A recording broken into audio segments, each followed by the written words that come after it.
Hello and welcome back. Today I'd like to talk a little bit about OCXOs, oscillators, different shapes and sizes. Yeah, it took me some time to find a data sheet, so I will save you the time and put it later in the comment section so you can just download it. You have different shapes and sizes, as I said.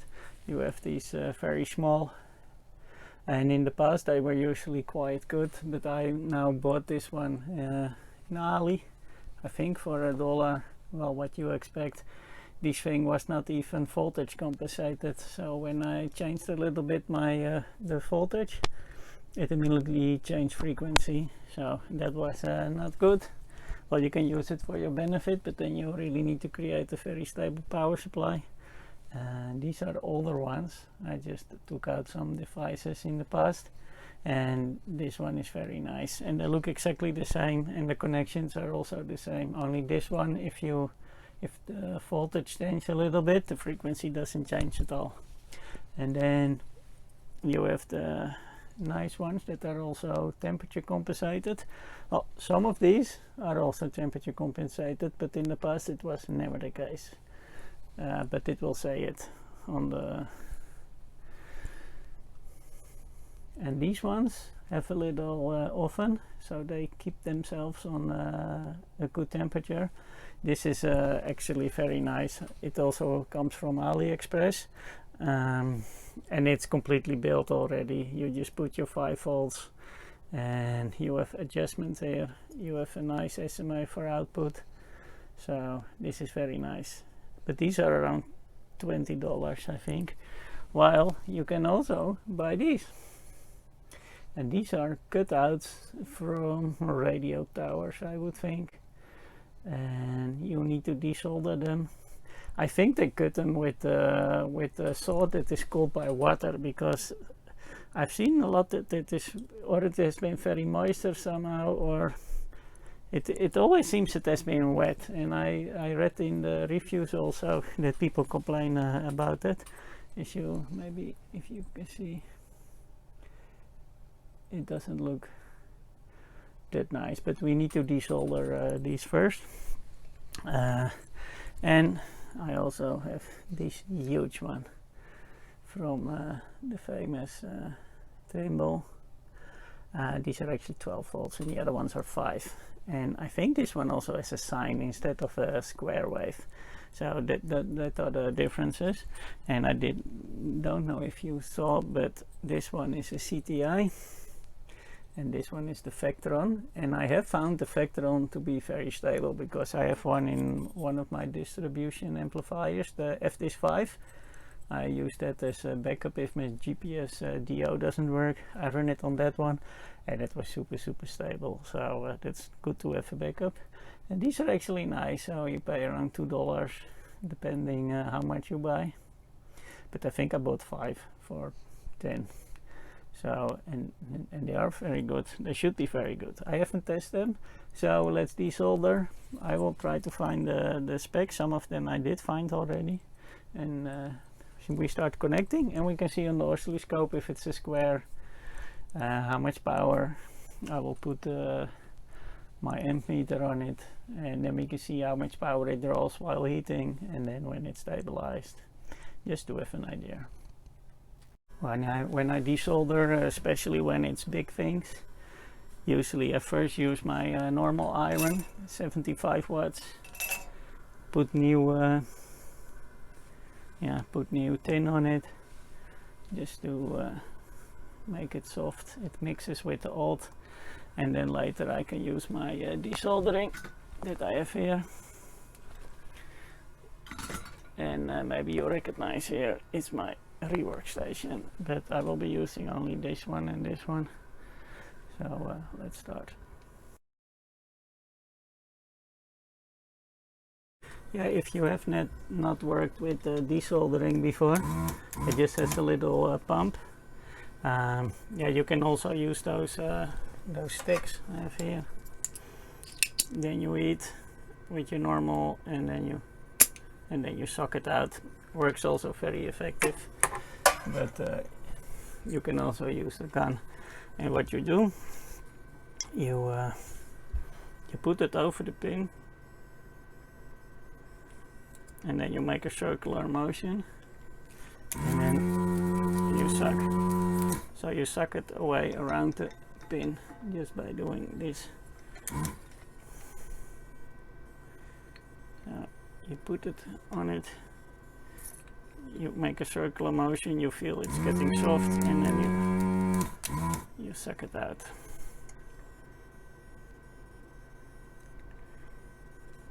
Well, you do that with all the pins. This seems very ideal, but I found also that you need to, after each oscillator, I probably need to clean it. You need to take the gun apart, and so it is very effective, but it also takes a lot of time still, especially because here we suck out a lot of the, I don't know what it's called, the tin, I would say. And so it will be really dirty, but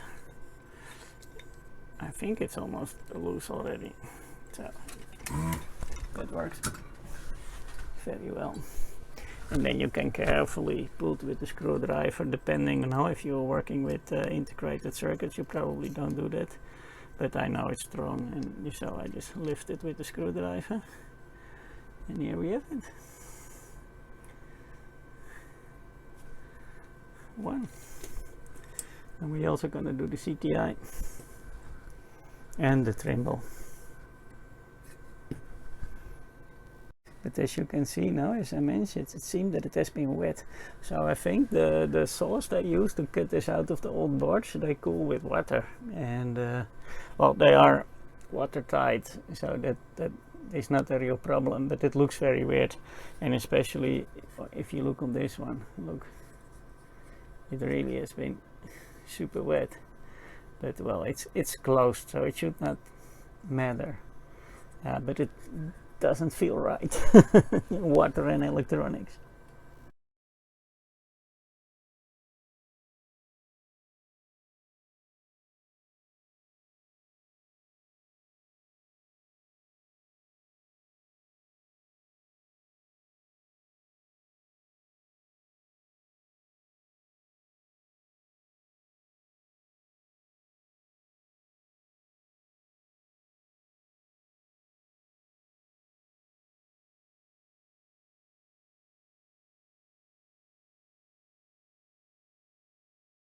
Okay, I have two different types of the CTi.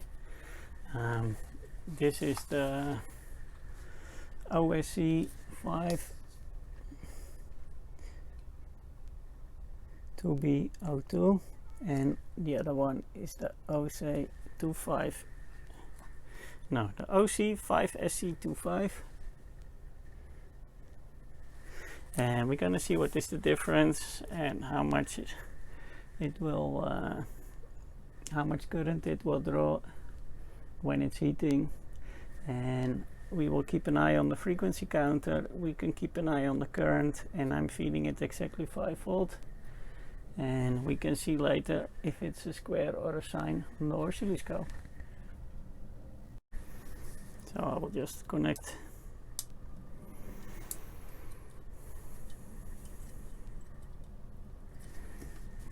Okay. Fighting a bit. Okay.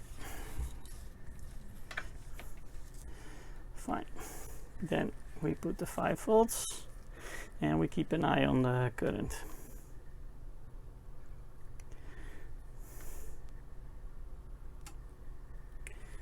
Okay.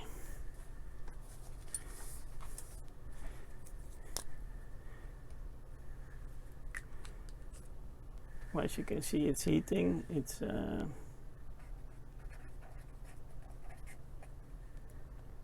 410, and it's getting more and more. That's a bit weird. Ah, yeah, because the frequency is not there.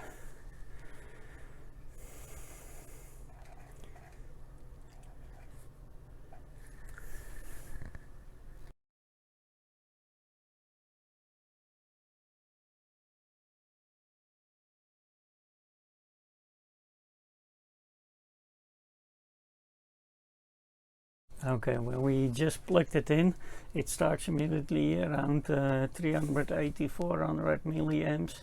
It starts to heat, and then it finds out it is not hot enough yet, and it starts to heat some more, almost to 500 milliamps. And then after, I would say 2 minutes, it starts to stabilize. And as you can see, it goes up and down, up and down. It tries to find where it needs to be. And it's about 250. And as you can see, just like the VECTRON, just out of factory adjusted. Well, this one is adjusted because it comes with the boards now. And these loose things we should adjust. But it is not bad at all. Look at this. And it just seems a little bit jumpy because of the LSD, because if I take it out, it is super stable, and now it's around 245. Yeah, and it is just switching on, switching off. It's just trying to find its balance. Okay, now it's really stabilized. As you can see, yeah, it looks a bit jumpy, but we are here. 1, 2, 3, 1, 2, 3. We are here below the hertz. So if I take that one out, you can see this is really 0.1. So this is 10. 10, 10, 10. So if you can see, now it's really stable, and it stays around this this current, and it will go a little bit up and a little bit down. So now it's completely stabilized, and now I like to see if it's a square or a sine, and it's a beautiful sine.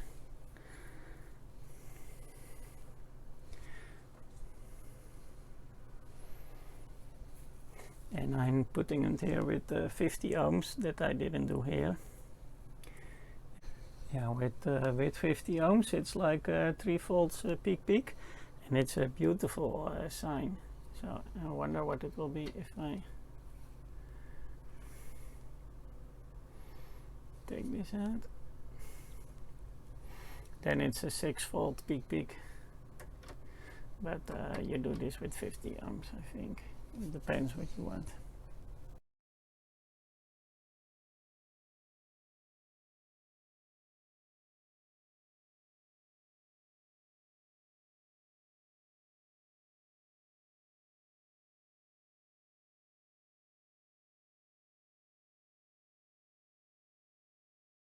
Okay, I'm now testing the other CTi.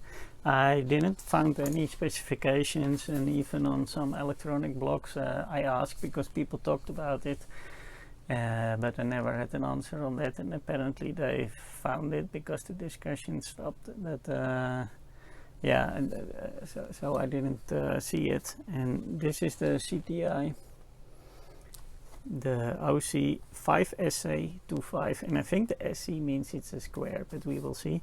I think because it's both CTi and it's a little bit a risk, but I just assume that the connections are the same, so I built something ugly like this, and it has an SMA output. So let's see, I compared it with this one, so it should be okay. So let's see what it does, or it's a big bang,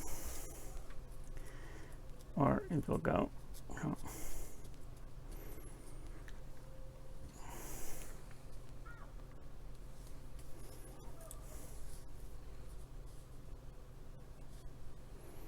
Okay, it works. This one goes a lot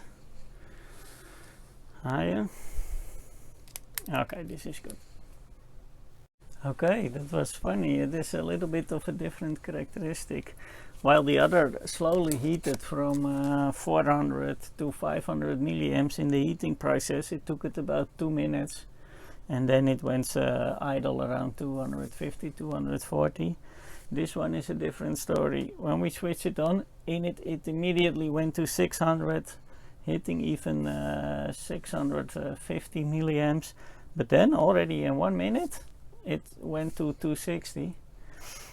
And now it's even idling around 190. And the frequency is already stable.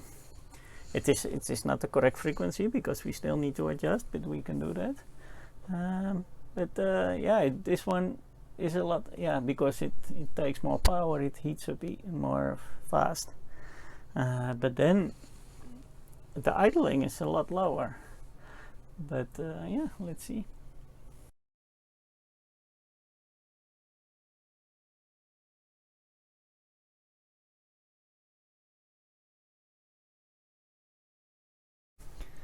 Okay, there is a little difference between the first one that we tested, the OSC5A2B02, and this one. And that is the first oscillator had actually a voltage out pin that you connect to the control voltage pin to adjust the frequency. This one does not have that, so you need to connect it actually to the voltage of your power supply. So that means, I think, that you also need a more constant power supply, because probably when you see the frequency, when I change a little bit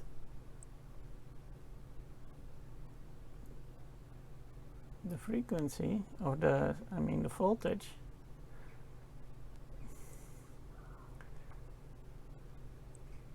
also the frequency changes a little bit. But it's not that much. Okay, but yeah, so that is a little different, and we have a square wave out of this one. Well, as you can see, this one produces a square wave. It's now unterminated, and it is about 4 volts peak, and if I put the terminator, it is about 2.4 volts peak. Yeah, it doesn't look completely straight, but it could also be that because of the capacitor I used, I put now 10 nanofarad. Maybe I should put a bit more or less, but yeah, it's if you just go on the upwards, then it's good. And you can see the frequency is really spot on. I can maybe try to put an extra digit. Oh, it is not on the counter again. Put on the counter.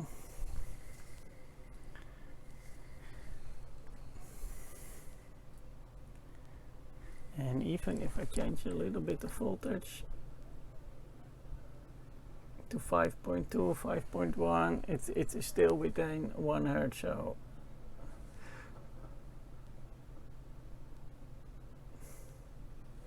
in that sense, you need to just have a stable power supply with this.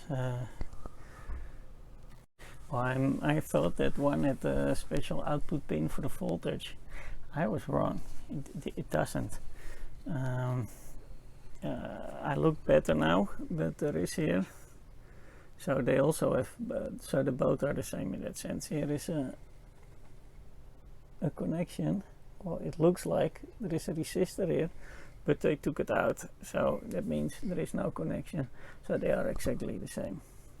Okay, let's continue to the next one. This is also very easy available.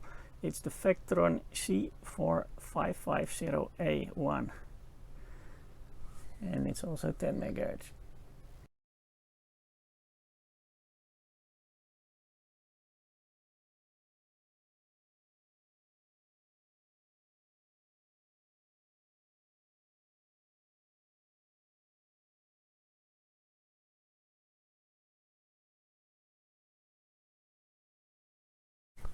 Okay, well, the VECTRON heats up very quick, a little bit the same as the second CTi that we tested, and in the heating process it does like below 500 milliamps, but then after 1 minute already it drops down to 220, and now it's on for 5 minutes. And as you can see, it's around 180 milliamps, which is the lowest so far that I have seen from the three. And this one does have the control pin I was talking about. So This one is less sensitive for if your supply voltage changes. Because you can see it's now 10. So if I go to, I'm going now to 5.5 volts, and as you can see it didn't change anything, while the other one changed half an hertz or 1 hertz. And so the VECTRON in that sense is the best, and also in the power consumption.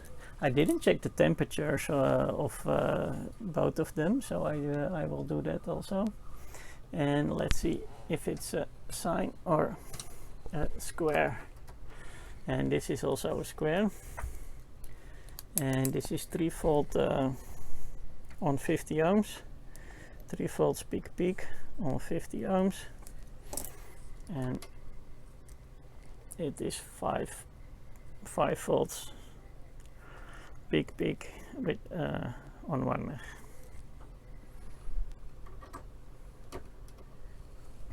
But 180 is super low. I like that. Okay, I'm now testing the Trimble. It runs on 12 volts.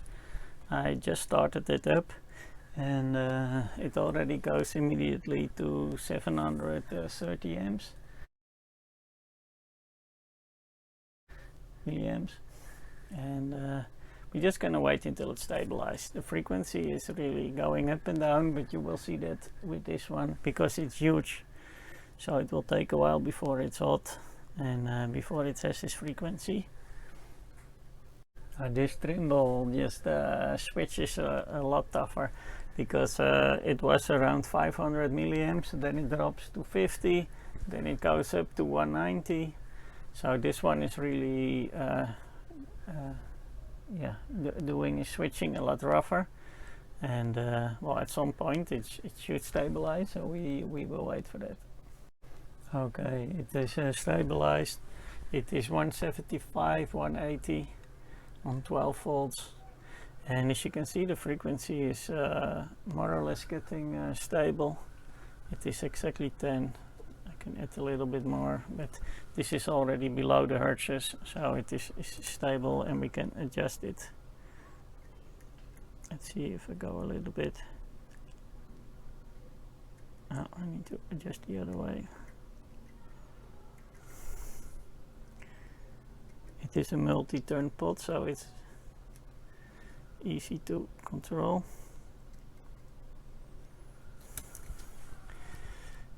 We can do 2 seconds. We can add an extra digits. So as you can see, this Trimble are super stable, because here 3 zeros. This is 0.2 hertz. So this is super good. Let's see.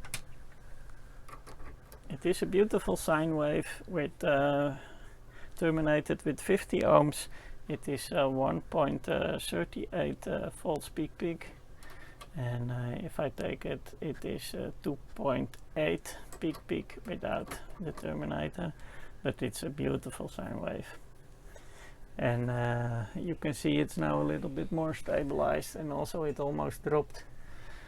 So in the end it is quite effective, but in the beginning it really takes a while. And what is the temperature?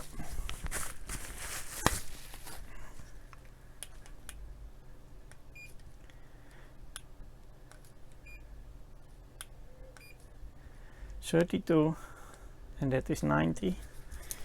So 32 Celsius and 90 Fahrenheit. Oh, no, it's 80. 90, yeah.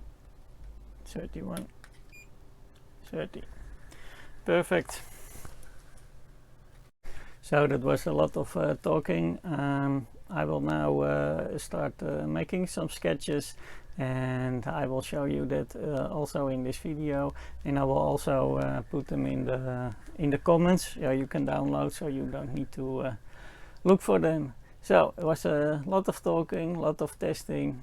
I hope you enjoyed. And thank you for watching. I hope to see you next time.